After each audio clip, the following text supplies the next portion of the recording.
Como compreender a passagem de Jesus sendo um espírito de nível tão superior, ser assediado por Satanás, a representação da suprema força do mal?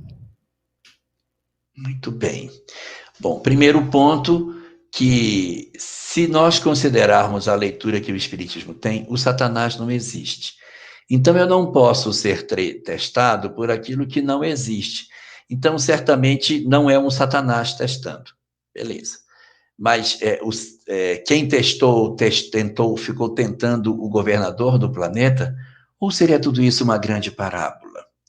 A leitura que a gente encontra sobre essa tentação do Cristo na própria obra de Kardec é que ela seja uma parábola, em que o Cristo, como espírito evoluído, ele se defronta com as questões do homem. Então, a primeira tentação que ele sofre é para ele transformar as pedras em pão, ou seja, materialidade. Ele diz: nem só de pão vive o homem, mas de toda a palavra que sai da boca de Deus. A segunda é que ele diz, sobe no pináculo do templo, que é uma das esquinas do templo de Jerusalém, e diz: te joga daqui lá embaixo, que os teus anjos te sustentarão para que tu não morras, porque tu és... Agora imagine se Jesus vai querer se suicidar, se Jesus vai pular do templo.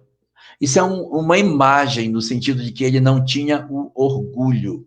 Então, a primeira é o egoísmo, a questão da tentação das coisas materiais. Depois, o orgulho dele: se eu pular daqui, os anjos me aparam, não vai acontecer nada. Então, ele também vence. E a terceira, o Satanás mostra para ele um reino lindo e diz: se tu me servires, eu te darei esse reino para governar. E aí Jesus: não, vá de retro, Satanás. E aí acaba acontecendo que ele então vence as tentações.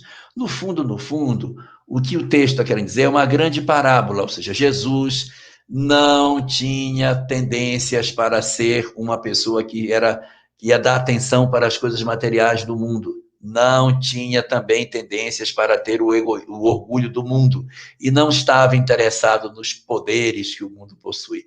É mais uma história parabólica do que propriamente uma coisa real de que Jesus tenha ficado 40 dias no deserto. A palavra 40 no hebraico, ela é sempre relacionada com muitos. Choveu 40 dias e 40 noites. Os judeus ficaram 40 anos no deserto. Foram 40 dias até que acontecesse a manifestação de Deus no topo do monte. Nós temos uma série de 40. 40 segue o texto quase todo. Toda vez que aparece 40, leia-se muitos.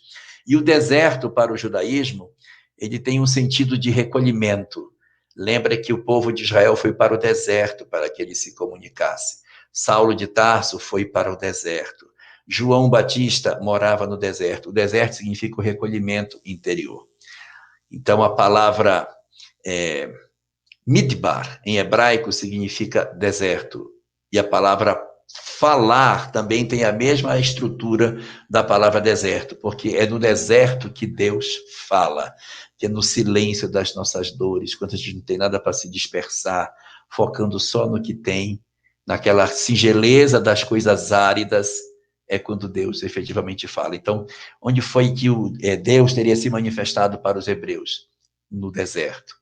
E aí a gente vai ver que tudo não passa de uma grande construção parabólica para que a gente consiga ter a leitura de que Jesus estava acima das convenções humanas.